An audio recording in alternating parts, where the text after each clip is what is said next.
John is out flying his drone. He's really good at maneuvering the drone, but at a certain moment he realizes that he's not sure anymore about the orientation of the drone. This is not a good situation to be in, but he stays calm because he knows what to do. He decides to climb his drone higher for 2 reasons. Firstly, he needs to get the drone clear of obstacles, no matter which direction it travels in.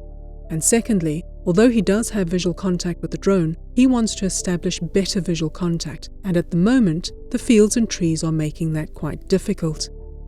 Of course, he can't climb higher than 120 meters, but quite frankly, in this location, he only needs to get up to about 25 meters. He then pitches the drone forward and watches to see what direction it goes in. Next, he yaws in one direction only and in small increments, and watches. He makes an estimate of the orientation of the drone, and then repeats the pitch forward maneuver, and then the yaw sideways. He could repeat this as many times as needed, but once he's certain of the orientation, he flies the drone closer to himself, and then continues with his flying operation.